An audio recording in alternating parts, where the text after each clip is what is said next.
MSEBने त्या बाबतीमध्ये जागरूकता अभियान चालवावं ते चालू आहे. आणि त्यांच्या ज्या मागण्या आहेत त्या मागण्या सगळ्या मान्य झाल्या पाहिजे.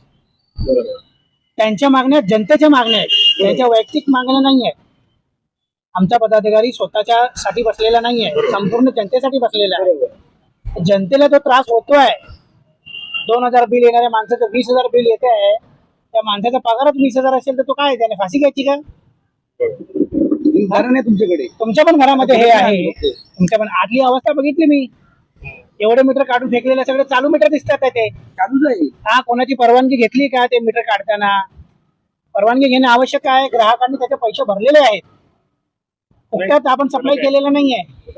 मास रिप्लेसमेंट ड्राईव्ह आहे ना आपल्याकडे. काय झालंय, तो डिजिटल अगोदर काय होते आपल्याकडे 15 मीटर होते. 15 मीटरला कन्वर्ट होऊन आपण डिजिटल मध्ये गेलो. डिजिटल मध्ये गेल्यानंतर डिजिटलचा आज आपण स्मार्ट मध्ये चाललोय. तर विषय काय आहे, हा जो चेंज आहे ना, चेंज सर्वांना ऍक्सेप्ट करणं गरजेचं आहे. प्रॉब्लेम फक्त काय, मी आधी माझा क्लिअर विषय सगळे समजवतो. म्हणजे ते हे जे बदल आहेत सिस्टीम मध्ये, ते बदल होत आहेत, ते थोडंसं ऍक्सेप्ट व्हायला लोकांना किंवा त्यांना तिथपर्यंत जाणं किंवा ते पोचणं म्हणतात ना, किंवा एखादी गोष्ट आपल्याला ऍक्सेप्ट होणं, हे 100% हे नाहीये, सहज शक्य नाही. त्यामुळे ते थोडंसं ते त्या गोष्टीला विरोध जो आहे. पण हे मीटर आहेत ना, जवळपास ऑक्टोबर नोव्हेंबर डिसेंबर मध्ये पण काही बसवले गेलेले आहेत. ते जवळपास 6 महिने लोकांनी वापरले, छान त्यांचा रिझल्ट आहे, ओके आहे. फक्त काय झालं, मे जून मध्ये जो ऍक्च्युअल कन्झम्पशन वाढलं आणि त्यांना जे रिडिंग आलं, ते सगळं काही बरोबर आहे. ते बरोबर असते वेळी. तुम्ही मीटरचं सांगताय ना, तुम्ही ठीक आहे. ट्रान्सफॉर्मर एक दोन करत नाही, Yes. तुम्ही तुमच्याकडे लाईट अपग्रेड करत नाही, नाही, नाही. वायरिंग अपग्रेड करत नाही. मला काय म्हणायचंय, मी पूर्ण करतो. मला असं म्हणायचंय की बाबा, समजा आपण हे मीटर जे आहेत ना, ते लास्ट इयरच्या मे जून पासून बदलले असावेत.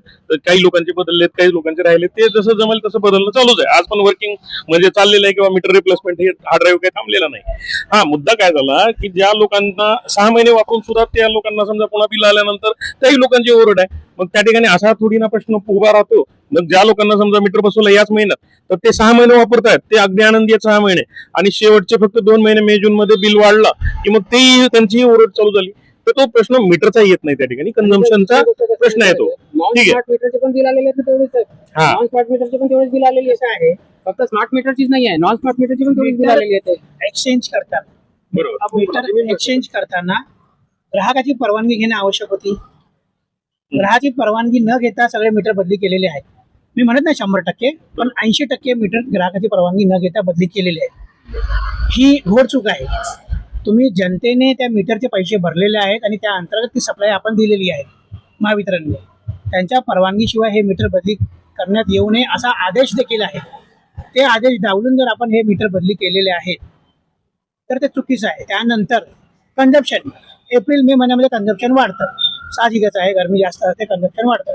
पण ज्यांना 1100-1200 येणारं बिल ते 10,000, 15,000, 20,000 येईल, एवढं कन्झम्पशन नाही वाढत.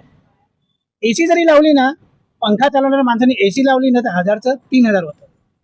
आम्हाला माहिती आहेत त्या गोष्टी. पण एवढं जर बिल वाढले, आता त्याचं काय समाधान आहे?